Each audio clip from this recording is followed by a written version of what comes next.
Hey everybody, thanks for joining me today. I'm Danny Barker with eXp Realty. I'm a real estate agent that has a nationwide network. I'm physically in San Diego, California. If you need help throughout the nation before you buy or before you sell, before you hire that real estate agent, before you choose your lender, please reach out to me, 760-497-9964, or go to dannybarkerrealtor.com and share your information there, and I'll be in touch with you shortly.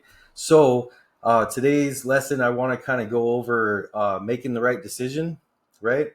It's mostly about having a good plan, right? Because the work that you do after you make the decisions you make after the decision that you made in the past has so much to do with succeeding and reaching your goal. So if I'm sitting here and I map to the base to go to the commissary, right? It's going to give me the most direct route. I can also ask it to avoid tolls, right? I can also ask it to avoid freeways. So there's all kinds of different ways of getting from one place to another. And that's just physically traveling, right? So if we're going to make a retirement plan and have this long range goal and even say, okay, generational wealth is also important to me. I'm going to get after that at the same time. So I'm going to layer that on. That's like no tolls, right? So when we do these things, we have to understand when we buy real estate, when we sell real estate,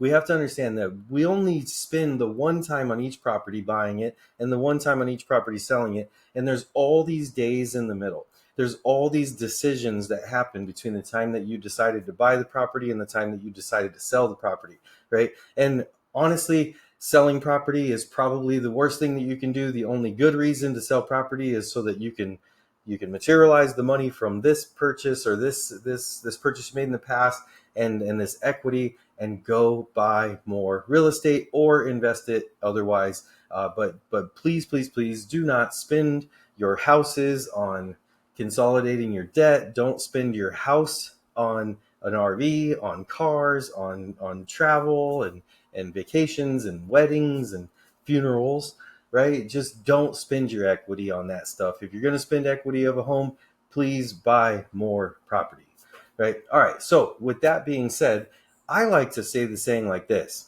instead of focusing so much on making the right decision, I want to instead, before I decide that this is the right decision, I have to measure what decisions will have to come after this.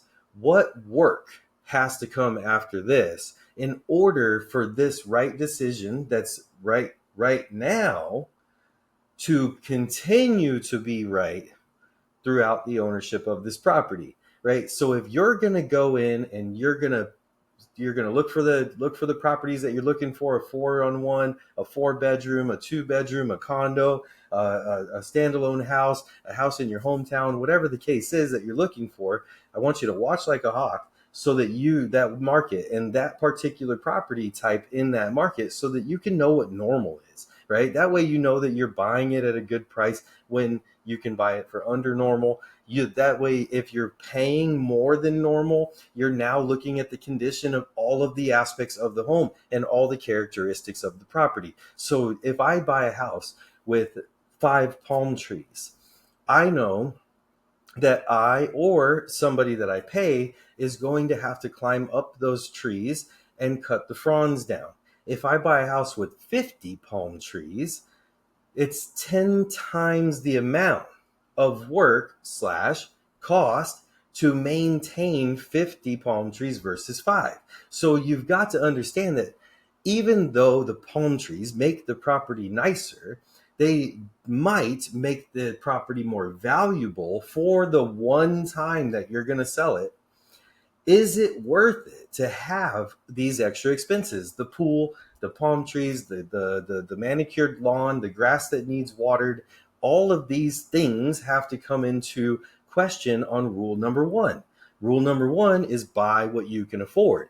Just because the lender says you can spend up to $400,000 and you only spent $250,000 on this purchase does not mean that you are automatically making a good decision. Because what if that property is an extra $500 per month? No, let's make this even cooler so that we can just off the top of our head increase our budget. What if I look at a property and I say, wow, it's going to be an extra $750 per month to own that property for this reason, this reason, this reason, this reason. I put a number to everything, right? How many air conditioning filters do they have? How many faucets are there to upkeep? How many water heaters? What type of water heater? What age of water heater? All of these things come into play. Do I have to pressure wash the driveway and pressure wash the house every so often? That's not free. Time, money, water, right? All of these things are a cost. So if I say this house is going to be $150 more per month to own compared to that house, well, that's kind of a mistake, because you now spent, by choosing the house that's $150 more per month to own than the other house, you now spent $20,000 in buying power. What does that mean? That means you could have moved closer to the best area.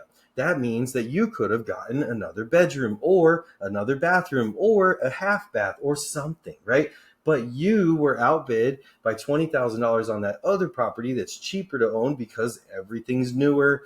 There's less maintenance on the property, and you're effectively spending the same amount. And if the properties are comparable, like the same amount of bedrooms and the same amount of bathrooms, then at that point, it's just silly, because you just bought a property that costs more to own and rents for the same amount as the other property, right? So you just took away your cash flow, or you took another year and added it to the turning point, right? My next video is going to be about the turning point. It's a really exciting topic for me. I'll just give you a little teaser that before you buy a property, we can predict and have a plan to spend a very certain amount of money on this property before we hit the turning point, and past the turning point, we will be in the clear to own that property for as long as we need to, because the renters are paying enough to cover the cost of ownership,